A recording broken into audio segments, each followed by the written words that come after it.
Hi everyone, so in this video I will discuss about my IIM Sirmaur interview. So basically मैंने last year IIM Sirmaur का मुझे call आया था और मैंने IIM सिरमौर कन्वर्ट भी किया था। तो इस वीडियो में आपको डिटेल में बताऊंगा कि कैसे आप IIM का इंटरव्यू क्रैक कर सकते हैं, कैसे आप IIM में जा सकते हैं। तो जिन लोगों ने भी अभी तक मेरा चैनल सब्सक्राइब नहीं किया वो प्लीज़ चैनल सब्सक्राइब कर लें और फिर मैं आपको बताता हूँ। और आपको कुछ भी आपके इंटरव्यू से रिलेटेड कुछ भी आप मॉक पीआई की प्रैक्टिस करना चाहते हैं तो आप कमेंट बॉक्स में लिख सकते हैं या मुझे मैं लिंक डिस्क्रिप्शन में डाल दूँगा, तो आप मुझे इंस्टा पे भी पिन कर सकते हैं। तो आइए आज का वीडियो शुरू करते हैं कि how did I convert IIM Sirmaur. So basically क्या रहता है कि IIM सिरमौर में जो हॉस्पिटलिटी एंड टूरिज्म का जो कोर्स ऑफ़र कराता है तो वो वाला कोर्स मेरा कन्वर्ट हुआ था और उससे मुझे कॉल आई थी। तो बेसिकली जो IIM सिरमौर का इंटरव्यू हुआ था तो वो थोड़ा अच्छा था, मतलब थोड़ा चिल भी था और मैंने अच्छे अच्छे क्वेश्चंस भी पूछे थे मेरे से। तो हॉस्पिटलिटी एंड टूरिज्म वाला था। तो बेसिकली हॉस्पिटलिटी एंड टूरिज्म में तो उन्होंने बहुत सारे क्वेश्चन हॉस्पिटलिटी एंड टूरिज्म से रिलेटेड भी पूछे थे।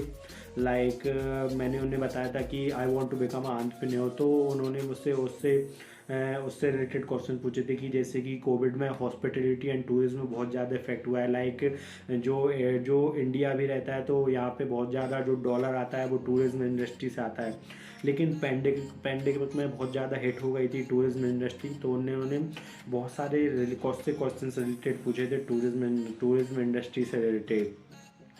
एंड देन उन्होंने वही जो सिंपल रहता है सिंपल प्रोसेस, लाइक उन्होंने इंट्रो पूछा था, हॉबीज़ पूछी थी, एक्स्ट्रा करिकुलम पूछी थी और कुछ एकेडमिक रिलेटेड क्वेश्चंस भी पूछे थे और सम करंट अफेयर्स क्वेश्चंस भी पूछे थे जो रिलेटेड थे टूरिज्म इंडस्ट्री से।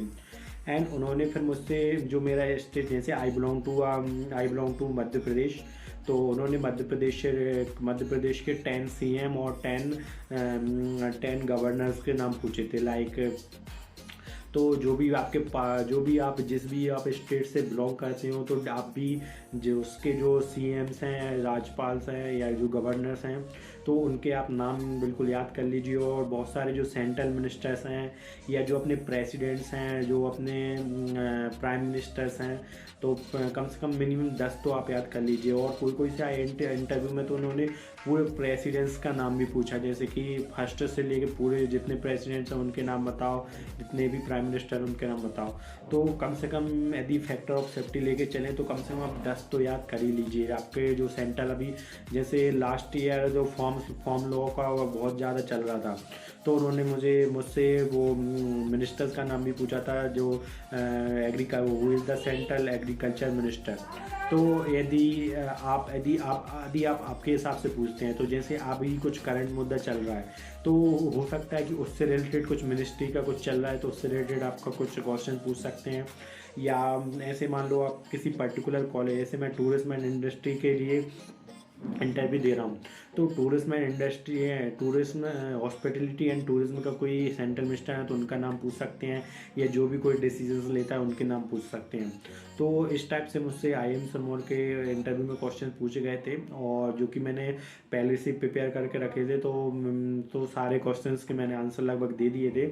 और मेन चीज़ क्या रहती है इंटरव्यू में, कॉन्फिडेंस। तो कॉन्फिडेंस जो कि था वो मेरे अंदर बहुत था। और बहुत सारे लोग क्या रहता है कि लैक ऑफ कॉन्फिडेंस रहते हैं, वो इतना घबरा जाते हैं, जैसे कि उनको आंसर पता नहीं होता है तो वो पूरे एकदम से डर जाते हैं। यदि आपको आंसर पता नहीं है तो आप नॉर्मल बोल सकते हैं सॉरी सर। और इंटरव्यू में ये बात बहुत इंपॉर्टेंट है कि आपको किसी भी क्वेश्चन का आंसर रॉन्ग नहीं देना है। यदि आपको डेफिनेटली आपको पता नहीं है तो आप सॉरी सर कह सकते हो और बिल्कुल भी तुक्का नहीं मारना है। यदि आपको बिल्कुल कंफ्यूज है, डाउटफुल है और आप यदि वहाँ पे गलत आंसर दे देते हैं इंटरव्यू में तो उससे आपके इंटरव्यू पर बहुत गलत इम्पैक्ट पड़ता है। तो आपको इस बात का बहुत ही ध्यान रखना है कि आप जो भी बोल रहे हो तो वो सोच समझ के भी बोलें कि आपको इंटरव्यू में फंसा ना पाए। और इस तरह से भी आंसर दें कि वो बिल्कुल सही आंसर हो। यदि आप गलत आंसर देते हैं तो डेफिनेटली उसका बहुत ही ज़्यादा बैड इम्पैक्ट पड़ेगा आपकी प्रोफाइल पे। तो ऐसा नॉर्मली इंटरव्यू था, बहुत चिल इंटरव्यू था, इतना कुछ नहीं था। और उन लोग भी लाइक वर्ल्ड हेरिटेज प्लेस या आपके जो स्टेट, आप जिस स्टेट से बिलोंग करते हो तो उस स्टेट का GK रिलेटेड कुछ क्वेश्चंस भी हो सकते हैं। तो जैसे और बहुत सारे नेशनल पार्क वगैरह रहते हैं आपके स्टेट में, तो उनसे रिलेटेड कुछ पूछ सकते हैं। आपके स्टेट में कुछ करंट कुछ न्यूज़ चल रही है या करंट कुछ मुद्दा चल रहा है तो उससे रिलेटेड भी क्वेश्चन पूछ सकते हैं। एंड मेन चीज़ है एकेडमिक। तो एकेडमिक के लिए आप क्या कर सकते हो कि ऐसा होता है कि लाइक जो इंटरव्यूअर है, तो जैसे I am civil engineer background, तो ऐसा ज़रूरी नहीं है कि जो आपका इंटरव्यू ले रहा है वो भी सिविल इंजीनियर बैकग्राउंड से हो। तो लेकिन उसको आपको एकेडमिक क्वेश्चन पूछना है तो वो जाएगा सीधा गूगल पे एंड गूगल पे सर्च करेगा top 10 question of the civil engineering. लेकिन आप आईआईएम के इंटरव्यू में तो आप भी इस तरह से प्रिपेयर कर सकते हो आपके एकेडमिक बैकग्राउंड के। लेकिन यदि आप आईआईएम के इंटरव्यू में, क्योंकि आईआईएम एक प्रेस्टिजियस कॉलेज है, और यदि आप आईआईएम के इंटरव्यू की प्रिपरेशन कर रहे हो तो कम से कम आप गूगल से उठा के कम से कम 150-200 क्वेश्चन तो आप कर लें एकेडमिक के। क्योंकि आपको पता नहीं है ना, क्योंकि आपका 3 साल है 4 साल का बहुत बिग कोर्स है, तो वो भी इतना पॉसिबल नहीं है कि आप 1.5-2 महीने में या 1 महीने में पूरा रिवाइज कर लो। लेकिन जो इम्पोर्टेंट टॉपिक हैं आपके एकेडमिक बैकग्राउंड से, तो वो आप गूगल से जाके कर सकते हो। लगभग आईआईएम के लिए लगभग 1.5-2, मतलब आपका जितना अच्छा कॉलेज होगा, जितना आप हाई लेवल जाते जाएंगे, आपका इंटरव्यू उतना ही टफ होगा, उससे उतने ही ज़्यादा अच्छे क्वेश्चन पूछे जाएंगे। तो आपको न्यू आईआईएम से, एबीसी से और अच्छे आईआईएम से या अच्छे टॉप बी स्कूल एक्सएलआरआई वगैरह से कॉल्स आए, नेटी मुंबई, तो ये अच्छे कॉलेज, एसपी जैन, तो इनसे यदि अच्छे आपको कॉल्स आए तो आपको फिर और अच्छे से आपके इंटरव्यू की प्रिपरेशन करनी पड़ेगी, लाइक कोझिकोड है, इंदौर, तो आपको और अच्छे से प्रिपेयर करना पड़ेगा।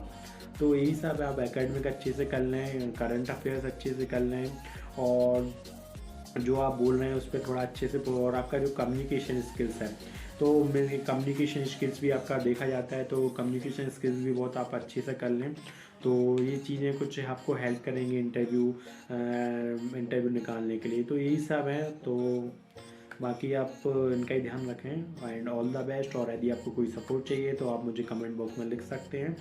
तो यही मेरा पूरा इंटरव्यू एक्सपीरियंस था आईआईएम सिरमौर का, और जो कि मैंने कन्वर्ट भी किया था, but now I am currently student of the MDI Murshidabad. So thank you.